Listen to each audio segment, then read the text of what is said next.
I know we want to learn more and more and more and more, and yes, we have it for you. So, amidst your applause, may I please call upon our next guest speaker, Dr. Dhrubasish Sarkar. Dr. Dhrubasish Sarkar is currently working at Supreme Knowledge Foundation, Hooghly West, Bengal as Professor and Principal of Supreme Institute of Management and Technology. In addition, he is serving as the Department Chair of CSE IT and ECE Studies at Supreme Knowledge Foundation.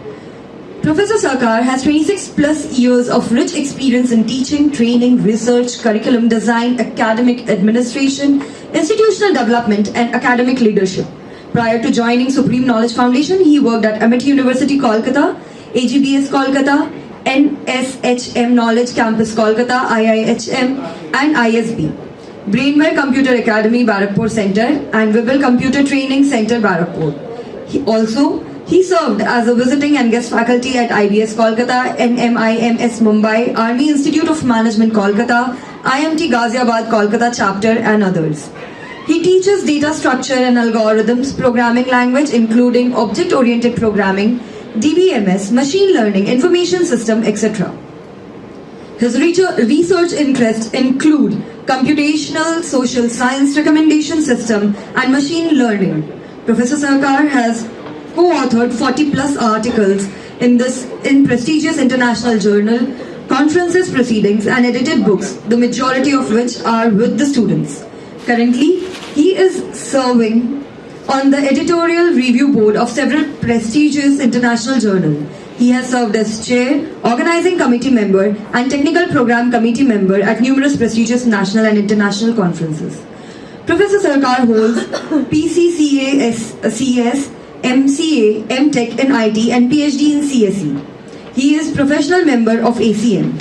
He likes to meet new people, collaborate with them and exchange different views and ideas, thus enriching knowledge. So now I hand over the mic to him. Oh, before I do that, I would request Sandeep Ganguly sir to please present him with a bouquet as a gesture of welcome. And now I'll hand over the mic to him so that he can exchange his views and different ideas. Thank you. It's my pleasure and privilege to be here. A very good evening to everybody. I'll thank my previous speakers because of many reasons. One of the reasons is that instead of 1 hour, the time has been reduced to half an hour, so that is better for my throat. Secondly, most of the points that I'll discuss that has been covered by anyway, so maybe I'll skip many of my slides. While we are talking about technology throughout the globe, ultimate aim of the technology is to do something better for the human lives. A technology doesn't make any sense if end of the day it's not trying to uplift the world or doing good for the human or the society.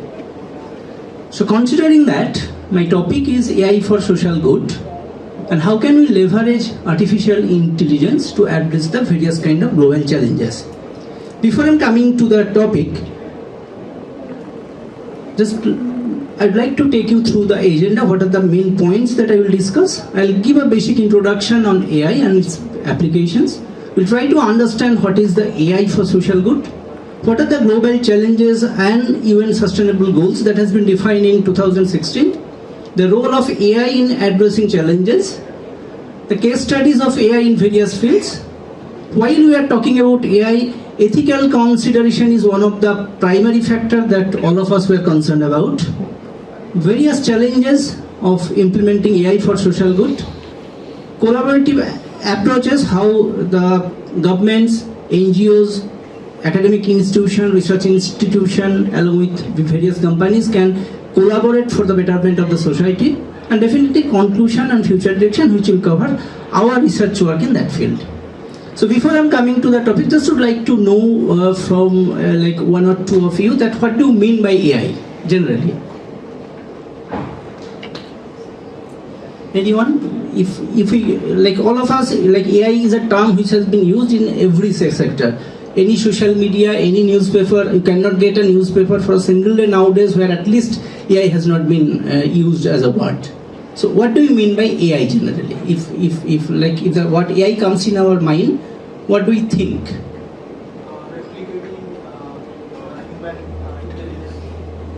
Absolutely right. So one question that came in my mind during my first masters, that what is the aim of computation? What is the aim of the computer? So I have asked my professor there. Like he was Jadavpur University at that point of time. Now I am Kolkata, Professor Dhrubasish Sarkar. So sir has answered that in a very nice way. He told that the aim of the computing is to simulate the human brain. So from there on only we get the definition of AI. If we go for Wikipedia for a simple definition that I have simply copied from Wikipedia, that says that it is the intelligence of machine or software as opposed to the intelligence of human or animal. So you are doing a study in the field of computer science which are actually developing the intelligent machine. So if you just take the definition from Wikipedia, that is the definition that they are telling. Now the term AI, which has been taken, or the term came into computer science from one of the Stanford professor John McCarthy in 1955. In one of the conferences he has mentioned the term artificial intelligence. So as per the father of AI, it's telling us the science and engineering of making intelligent machines. Right now if we go for again that the basically Coursera, which is a platform for free learning, as per them AI is basically the development of computer system that can be used the same reason basically human brain is being used. Now while we are talking about AI, few other terms which are actually associated, which comes in our mind, that is machine learning, deep learning, and definitely NLP. So if you are talking about the chat GPT, the textual form, that actually the outcome of NLP. Now how they are related? Artificial intelligence, it means you are trying to make the machine intelligent. So everything that comes under AI, like AI. Now one subset of the AI is basically machine learning, where you are trying to make your machine, you are trying to make your system to learn so that that can react accordingly. While you are developing different kind of machine learning, how much intelligent your algorithm can be, that actually depends on how many layers, hidden layers you have within the artificial neural network. So actually computer science are trying to have a neural network which is artificial, which is a source of basically human intelligence, whereas in the case of machine. So in between, if we increase the number of layers, that means that is going to be deeper, and that's why we get the deep learning. So simply we can think that deep learning is a subset of machine learning, and machine learning is a subset of artificial intelligence. If we go for some of the examples, ChatGPT is one of the most common examples. Other than that, we are using different kind of Google Translator from one language to another. That is also an example of AI. We are using recommending movies on Netflix. So that is also based on AI. Definitely the autonomous car, that is Tesla or other companies that they are developing, those are the output of or outcome of the AI. Now while we are going for the why AI is so important, because scientists, different kind of business organizations, they believe that they can uplift the human lives by using AI very quickly. And that's why AI is so popular. For example, if you go to ChatGPT, if you ask to write down a letter in 5 different forms, within fraction of seconds they will provide that. In near future, for teaching profession particularly, it's a threatening, it's a challenge for all of us that we often discuss, that if ChatGPT is basically developed in true sense in next 2-3 years, then hopefully the teaching style or the purpose of teacher need to be changed. Because if you are giving any question there in 2-3 different forms that they are giving, ChatGPT is also learning. So it's not that they're not that much far, where ChatGPT will be connected with a robot, and robot will be teaching to 5 students into 5 different modes, which is possible, which is very much possible. So in that case, whatever role we are playing now, the primary problem of computer-based learning or teaching was that generally that mass customization facility was not there. So suppose when I am teaching 5 students, I teach 5 students a topic in a 5 different manner depending on their intelligence. The conventional computer-based learning was that they were providing the same content for 5. So there was a limitation. Now if we can take out that limitation from this problem, then definitely that can address or that can replace the teacher's role. So definitely we need to be much more innovative to in teaching. That is a different idea. So AI for social goods is basically you are using the artificial intelligence technologies to address different kind of social problems, to solve different kind of social problems. So while you are using AI, one of the major thing that comes, I think, if we go through any newspaper, any media discussion on AI, two terms which are very common that comes, that like Dhrubasish sir has mentioned in his session also.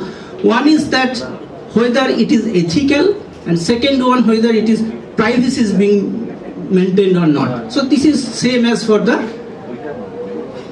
AI for social good also. While you are going to any of the shopping mall to buy something, you are sharing your data, so that's why they are going to basically recommend you something. But then whether is it ethical, whether they are crossing their privacy limit or not, those are the questions. So same questions are applicable here also. So there are certain like principles that we need to follow while you are trying to using AI for social goods. So I'll just mention, I'll not mention all, I'll just mention 2-3 points, that is whether it is ethically used or not. Second one is that whether privacy and data security is being maintained or not.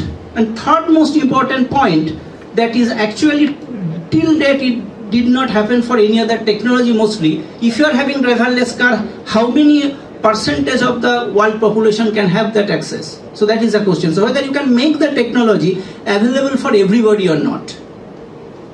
A technology can be successful whether it's costly or cheaper if throughout the globe everybody can use it. If a technology cannot use by all the people of the world, then I think the purpose of technology is not being fulfilled. So these 3 prime questions which need to be addressed while you are developing any new technology.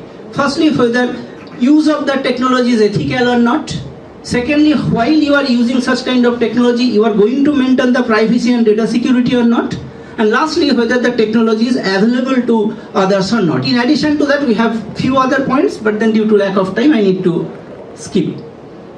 While we are discussing different kind of problems that technology can address, before that, let us go through some of the problems that entire world is facing. So I'll discuss not all, just few, out of which healthcare and education plays the major role. During my graduation, I read one line that is possibly I'll remember like rest of my life. In US at that point of time, the finance secretary mentioned that investment of 1 rupee in education is much more beneficial for them than investing 1 rupee in industry. I am very much hopeful our government also will understand this line very soon for the betterment of the country. So while we are going for the healthcare challenges throughout the globe, if we go through the data, I'm just taking an example of one of the African countries where doctor-patient ratio is 1:5,000. Yes, in India it's not that much bad, but not that much good also. And we know that the healthcare, other advantages, the test facilities, how good it is in particularly developing countries. So this is healthcare is one of the major challenge throughout the globe. As far as education is concerned, 260 million children or youth worldwide are out of schools. Over 750 million adults are illiterate, and in some of the countries, even in our country also, some of the regions, education, the facility of education, that is also based on genders. In few other countries that is much more prominent. So this is again one of the major challenge. We have few other challenges, again I am going to skip it due to lack of time. Environmental challenges are also there. Poverty, 9.2% of the total population is in extreme poverty. If you go for the hunger and malnutrition, the percentage is almost similar. If you go for the water resources, in few countries water is nowadays costly. In next 10-15 years, water, like the drinking water, will be equally costly in our country too. So these are the challenges that entire world is going to face. Along with, based on the challenges, there are few other challenges that, like inequality. We all know that the 1% of the world population occupies the entire wealth of almost 90%. So that is also one challenge. infectious diseases that we have seen during COVID. Digital divide is again, if you have digital technology, that is what Dhrubasish has already mentioned, that if you have, say suppose 5G, how much percentage of our country can have 5G access in next five years? That is like again one of the major challenge. If you have very rich digital content, how much of the percentage of the citizen they can have that access? So this is basically the digital divide. So these are the challenges. Considering these challenges worldwide, this is not a problem for our country, this is a country across the globe. So in 1916, United Nations has taken total 17 points that we refer as a United Nations Sustainable Development Goals. All of us we know. And all those sustainable 17 points basically based on what are the points we have discussed previously. So if we'd like to take our world to a better place for living, then we have to address all those sustainable goals, and that is what the United Nations agenda is. They have taken by 2030 that will be addressed.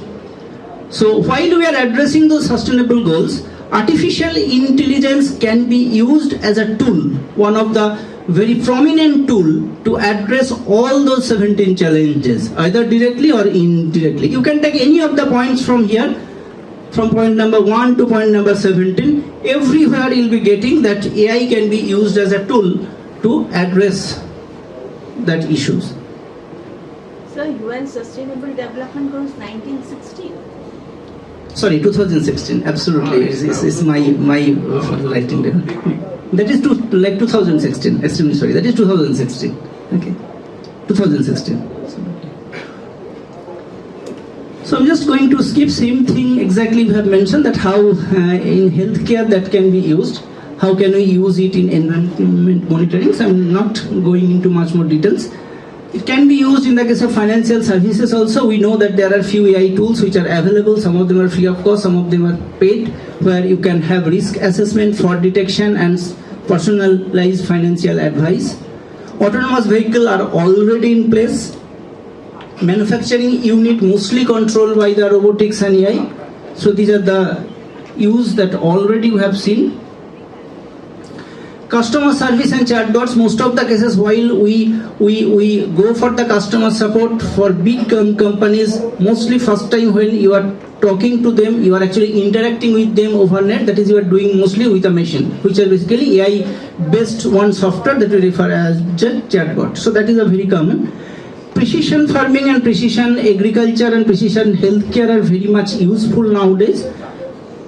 Nowadays what happens is, suppose if you need to watering the plant or basically watering the green field, watering is being done for the across the field. So that may not be required. Or while you are using pesticide, that is being spread throughout the green field or on all that entire crop, which is not required. Maybe one, say suppose for a plant, maybe one leaf is affected by say suppose which basically requires some sort of pesticides. So going to that particular place and then going to spray it, where drone plays or image processing plays a major role, which is being done through basically precision farming. So you are giving water to that plant only by checking by using the like sensor. We are checking the humidity or water level of the soil there, and if it requires water, you are giving only that amount of water. So that can save your water, because nowadays also we know in our country particularly mostly for the agricultural purpose the groundwater is being used. So that can save water. Similarly for the precision healthcare is also same thing. While you are taking a medicine normally, that goes to mostly all cells, but that may not be required. Particularly for the cancer treatment, chemotherapy which are facing a challenge, that you need to target those affected cells, but to do that some of the good cells are also being affected. So precision healthcare is going to address such problem, which is an application of AI.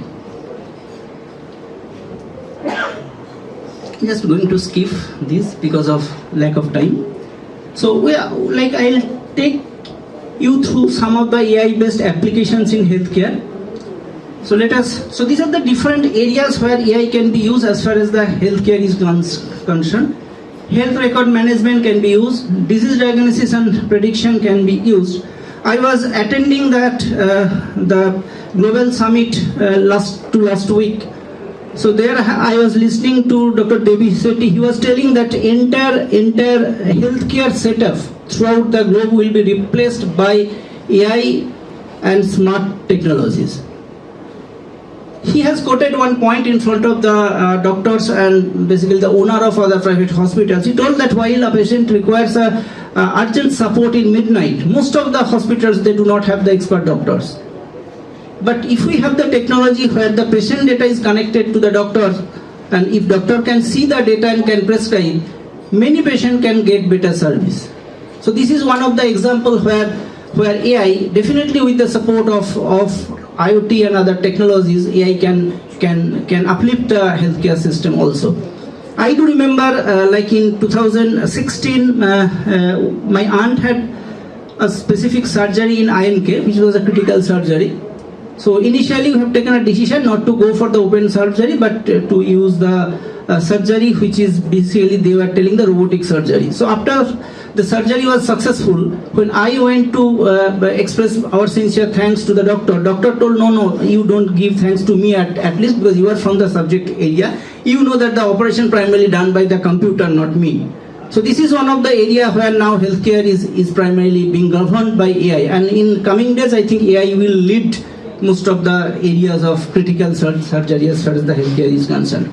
So next few slides will tell how that basically disease detection and prediction can be done. So these are the data sources. So data sources nowadays, if you go for MRI, X-ray, majority of the cases during COVID time, when those many doctors were not there, in many hospitals they have used AI-based tool for the proper diagnosis of the X-rays or different kind of reports through expert systems which are driven by AI. So AI is basically how this can be done. Generally, while you are going for the AI, if you go for the machine learning, there are primarily 3 areas of machine learning, out of which 2 are most popular, which are basically supervised and unsupervised.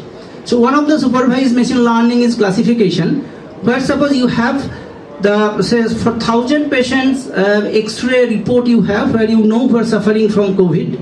So you know if a person is suffering from COVID, what report the X-ray will contain from the X-ray plate. So you are training that machine like accordingly through the algorithm. Now whenever my X-ray report is coming to the machine, my X-ray report is being tested or being matched with those stored data, and if it is similar, then it's telling that I am having COVID. Yes, now there's a chance of mistake also, because so in that case, how much accuracy plays a major role. So we use a term called confusion matrix in that case. So how much accurate the data are, but majority of the cases nowadays the AI such systems are there for the diagnosing the diseases. In those cases we are having close to 99% accuracy. Yes, for the 1% we need doctor, but for the remaining 90% at least the doctors also can get some sort of advice from the AI. So the entire process will be much more faster, which is in place in many hospitals, even in our city. So we cannot, another problem for our country particularly is basically we do not have doctors in particularly rural or semi-rural or semi-urban areas. So that is the reason few years back we have seen for MD that was a criteria that a doctor must spend few years in a rural area to do MD, or after doing MD the doctor must be placed there. This is one of the challenges not for our country, this is challenges for all the developing countries. So another solution to this approach may be, one solution is that to produce more doctors, but then the way we can produce other professional doctor producing doctors, because they are dealing with the life, so that is much more challenging. Government will take such kind of risk. So in that case, what we can do, if we can use the technology to take the expertise of a doctor to rural area, to remote areas, which is being done by telemedicine. So in the case of telemedicine, a patient or a patient care center which are using different kind of tools. It may be smartwatch. So suppose if my health condition is not good, I can be given a smartwatch by any of the hospitals which are taking different kind of matrices of my health condition and sharing with the hospital.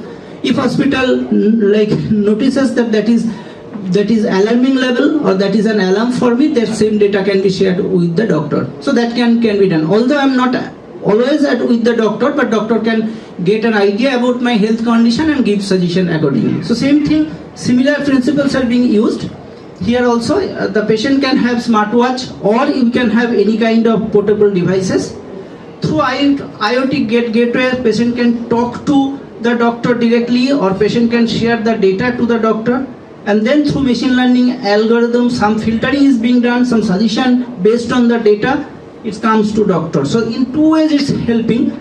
Maybe the patient and doctors are staying in far away from each other, so we can provide the service. Secondly, we are introducing the machine learning here, so that within the very limited time, doctor can treat many patients. How machine learning can help here? What are the report patient will upload? Those based on those primary reports, machine learning can suggest something and then can send it to doctor. Doctor can analyze, doctor can get some reference, and then accordingly doctor can take the decision. So in that way, the entire process will be much more faster. Mental health support for AI playing a major role nowadays. Many applications are there which are actually talking to the patient and then trying to understand the mental condition through apps or through some of the web-based or some of the device-based. We are trying, I along with my group, we are trying, we have already published few good journal articles. We are trying to develop one mental curve. So we know that for the heart condition we are having ECG. Similarly, we are trying to come up with one of the mental health curve for an individual for the last 5 or 6 months. So how can we do that? While we are going to take any patient data, we are taking the consent of the patient, and we are taking that how much time the patient is going to spend in any of the social media, maybe WhatsApp, maybe Facebook, maybe Twitter. So after taking the consent, we are trying to collect the data from there. We are trying to understand what is the pattern, if there is any change in pattern of typing the text, if there is any change in accessing. Say suppose when we see in the early stage of depression, people are staying or people are actually not going to sleep very early, so that may be one of the reasons. Maybe because of the job pressure that may happen. But if certainly that such kind of changes we see, if we see that the change in the content also, earlier suppose one user used to type more text, but somehow he is not typing such kind of text, or whatever text the user is typing, that is basically to some extent depressed, if sentiment is negative, that is an early detection of say mental health or mental depression. So such kind of work already we have done. For the drug discovery, one of the challenge was that to get first of all that to analyze the DNA, to analyze the gene, which was a challenge for the COVID period also. And so quickly the COVID vaccine came only because of AI. AI actually, instead of AI, if normal process of testing the drug was in place, to get the COVID vaccine it could take 2 to 3 years. But we got it in few months only because of some of the steps of drug design to drug testing has been done with the help of AI other than final testing. So this is how AI can make the entire process of drug discovery and the development faster and accurate. So these are the few applications that already we have seen that what drone can do, AI-based drone. So this is an application, you may visit the site. Zipline is basically being used, which are used to to supply the vaccine and blood to remote areas, and that success rate is also very high, which are being used. IBM Watson is using their computer, AI-based computer for oncology, which are almost like 90% plus accuracy already. For environment conservation, that also AI plays a major role in various areas. I'll discuss 1 or 2 areas in details. Microsoft has one software which are basically FarmBits. The FarmBit technology is basically helping with the help of AI and IoT to enhance the agricultural productivity. So FarmBit is actually using the precision agriculture, that whatever I have mentioned, while you are using the pesticide, you are not going to use it for the entire field, but you are using only to the affected field. So a very good resource, white resource is available on Microsoft site. I would like to request you to, if your time permits, just go through, you will enjoy, I'm sure, reading this. Similarly, for wildlife, for the animals, for few places where we cannot reach environment due to the condition of that area. In few cases we cannot reach because of the animal. So in those cases you can use AI to play a very important role to save those animal lives. I'm sure, I think if you go through some of the those Animal Planets or similar channels, you'll be getting that idea that the sensors are being used with the tiger or similar animal, where whatever they are doing at what time, or basically what is their path they are moving around, you can get an idea. You can get about their health condition through the sensor, and accordingly you can take the decision. So this is how you can save their life too. So this website is also very popular. This software, you can get some white papers from their biodiversity conservations.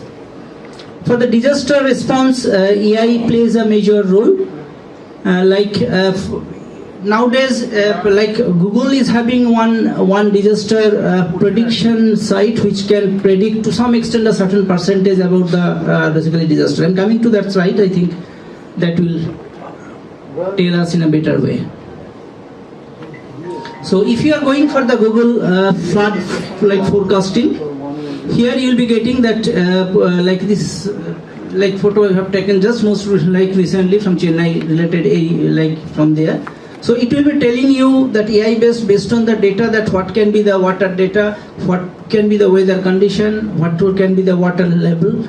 So such kind of prediction you may get. And all of us, if we compare the data or the forecasting during our childhood, from the weather forecasting office, and if we compare the same kind of prediction nowadays almost it is basically close to be right, close to be 100%. Okay, maybe the impact may differ because of various reasons, but whenever they are telling there's a chance of cyclone, it is actually going to happen nowadays. So it is so accurate because they are using very powerful AI engine, along with they are having the previous data, and because of the processing capacity. Quantum computing can play a major role, and it is expected that if quantum computing in place, maybe these can be 100% accurate in all sense. AI in education is being used earlier for the education. The normal challenge was that for any e-learning site that was producing the same content for all the learners. Now the understanding capability of two different learners may be at different level. Nowadays, AI-based e-learning platform will try to understand your level of understanding, and then the content will be produced accordingly. What is being done by a teacher for the mass customization. So suppose I'm not good in maths, so a teacher is teaching one mathematical technique in a very easiest way for me. Maybe my friend is intelligent, teacher is teaching to my friend in a different way.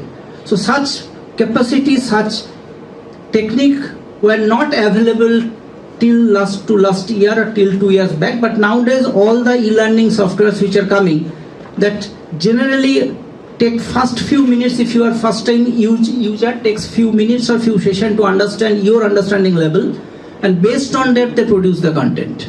So maybe the same software or the same chapter both of us we are reading, but the content you are getting and the content I am getting, that is different. So that is totally based on AI, and which has changed the entire web-based learning system, and which is taken to a different level. I'm not you may visit this website also to get a better understanding on that. I'm not going into much more details.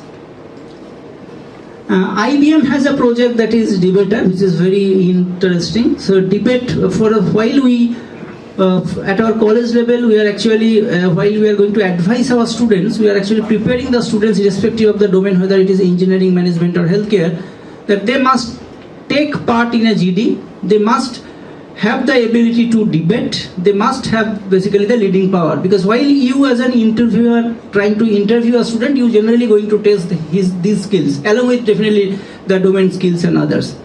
So getting a person who will practice the students on a regular basis, that debate is a challenge. So you can use such kind of software, IBM projects like Debater, where a machine will train a student, a learner, and will help the learner to enhance his debate capability. Okay, so a few white papers are there, I have taken from there only, so you may go through. Okay.